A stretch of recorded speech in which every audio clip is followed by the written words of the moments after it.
السلام علیکم ورحمۃ اللہ وبرکاتہ نحمده ونصلی علی رسولہ الکریم اما بعد فاعوذ باللہ من الشیطان الرجیم بسم اللہ الرحمن الرحیم قال اللہ تبارک وتعالی فی القرآن المجید والفرقان الحمید هل يستوي الذین يعلمون والذین لا يعلمون قال النبی صلی اللہ علیہ وآلہ وسلم انی بعثت معلما۔ ہماری درس گاہوں میں یہ جو استاد ہوتے ہیں حقیقت میں یہی تو قوم کی بنیاد ہوتے ہیں۔ صدر علی وقار، انسان کبھی بھی تنہا زندگی نہیں گزارتا، وہ کئی رشتوں کے ساتھ جڑا رہتا ہے۔ ان میں سے کچھ رشتے اخلاقی، روحانی اور معاشرتی طور پر بنے ہوتے ہیں۔ ان میں سے ایک رشتہ استاد کا بھی ہے۔ اسلام نے استاد کا رتبہ والدین کے رتبے کے برابر قرار دیا ہے، کیونکہ دنیا میں اگر والدین کے بعد کسی پر تربیت کی ذمہ داری ہے تو معلم یعنی استاد ہے۔ استاد تو وہ ہے جو ہمیں اندھیرے سے نکال کر روشنی میں لاتے ہیں، جو ہمیں جینا رہنا سکھاتے ہیں، جو لوہے کو پگھلاتا ہے، پتھر کو تراش کر ہیرا بناتا ہے، جو بنجر زمین کو کھلیان بناتا ہے۔ صدر علی وقار، برستے ہیں یہ ساون کی طرح پیاسی زمینوں پر، انہی کی کھوج سے سب نامور ایجاد ہوتے ہیں۔ صدر علی وقار، استاد معمار بھی ہے، یہ کوئی معمولی بات نہیں ہے۔ جب طالب علم حصول علم کے لیے میلوں کا سفر کرتے تھے، صحابہ کرام بھی ایک حدیث لکھنے کے لیے کئی دن بھوکے رہتے تھے، دور دور سے آتے تھے، تب جا کر محنتوں کے بعد اپنا پھل پاتے۔ اور اس دور کے طالب علم جب نگینا بنتے، مگر افسوس اس دور کے طالب علم بے ادب، اتنی سہولیات ہونے کے باوجود اس کی قدر نہیں کرتے۔ شاعر نے کیا خوب کہا، ادب پہلا کرینہ ہے محبت کے کرینوں کا، ادب پہلا کرینہ ہے محبت کے کرینوں کا، ادب تاریخ کا جوہر ہے، زیور ہے زمانے کا۔ صدر علی وقار، اسلام میں جہاں ان کو لازم قرار دیا گیا ہے، وہیں استاد کو بھی معزز مقام عطا کیا ہے، تاکہ استاد کی عظمت سے ان کا وقار بڑھ سکے۔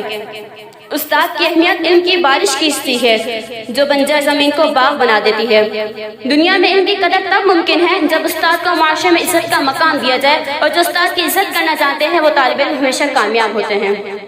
کیا خوب فرمایا، وہی شاگرد پھر استاد ہو جاتے ہیں وارث، وہی شاگرد پھر استاد ہو جاتے ہیں وارث، جو دل و جان سے خدمت استاد کرتے ہیں۔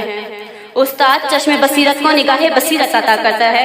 یہ وہ ہستی ہے جس کے لہجے میں مٹھاس، نگاہوں میں شفقت، رویے میں پیار ہوتا ہے، وہ استاد کہلاتا ہے۔ جناب صدر، استاد وہ ہوتا ہے جو ہاتھوں میں جگنو لیے آنکھوں میں آنکھیں ڈال کر کہتا ہے کہ بحر تابہ سے جا کے کہہ دو کہ اپنی کرنوں کو گن کے رکھ لیں، کہ بحر تابہ سے جا کے کہہ دو کہ اپنی کرنوں کو گن کے رکھ لے، میں اپنی صحرا کے ذرے ذرے کو خود چمکنا سکھا رہا ہوں۔ رشتے میں سب سے مقدس اور پاکیزہ رشتہ استاد اور شاگرد کا ہی ہوتا ہے، مگر افسوس آج کے شاگردوں کا کیا حال ہے۔ استاد وہ ہستی ہے جو ہمیں فرش سے عرش پہ لے جاتا ہے۔ اگر حقیقت کی نگاہ سے دیکھا جائے تو استاد کا عکس اس کا شاگرد ہوتا ہے۔ انسان اس قابل بناتا ہے کہ وہ والدین، استاد اور معاشرے کے ہر فرد کی عزت کرے۔ صدر علی وقار، نبی کریم صلی اللہ علیہ وآلہ وسلم استاد ہیں اور صحابہ ان کے شاگرد ہیں۔ صحابہ جو کچھ اپنے استاد یعنی حضرت محمد صلی اللہ علیہ وسلم سے سیکھتے ہیں اسے دوسروں تک پہنچاتے ہیں۔ حدیث میں ہے، بے شک میں معلم بنا کر بھیجا گیا ہوں، اور قرآن میں بھی ارشاد فرمایا، پیغمبر تمہیں کتاب و حکمت کی تعلیم دیتے ہیں اور وہ سکھاتے ہیں جو تم نہیں جانتے۔ استاد ہیں وہ، انہیں اس پر ملال تھوڑی ہے، استاد ہیں وہ، انہیں اس پر ملال تھوڑی ہے، ہمارا مستقبل سنوارنا آسان تھوڑی ہے۔ استاد ہی فکر مند ہے سب کے عروج کے لیے، استاد ہی فکر مند ہے سب کے عروج کے لیے، ورنہ یہاں کسی کو کسی کا خیال تھوڑی ہے۔ مزہ تو تب ہے کسی خاک کے ذرے کو روشن کر دوں، مزہ تو تب ہے کسی خاک کے ذرے کو روشن کر دو، صرف اپنی ذات کو منور کرنا کمال تھوڑی ہے۔ مٹانا پڑتا ہے خود کو دوسروں کی ترقی کے لیے، مٹانا پڑتا ہے خود کو دوسروں کی ترقی کے لیے، یہ کام کوئی معمولی کام تھوڑی ہے۔ صدر علی وقار، استاد زندگی کے ہر پہلو میں رہنمائی کرتا ہے۔ افسوس کی یہ بات ہے کہ استاد کو آج وہ عزت نہیں دی جاتی جس کا وہ حقدار ہے۔ ہم نے معلم کی اہمیت کو سمجھا ہی نہیں، استاد کو ہم نے کیا دیا، ان کے بتائے ہوئے راستے پر چلنا ہی چھوڑ دیا تو کامیابیاں کہاں سے حاصل ہوں، اونچے رتبے کہاں سے ملے، منزلیں کہاں سے ملیں۔ کیا آج ایسا نہیں ہو سکتا کہ ہم استاد کو استاد جیسا مقام دیں؟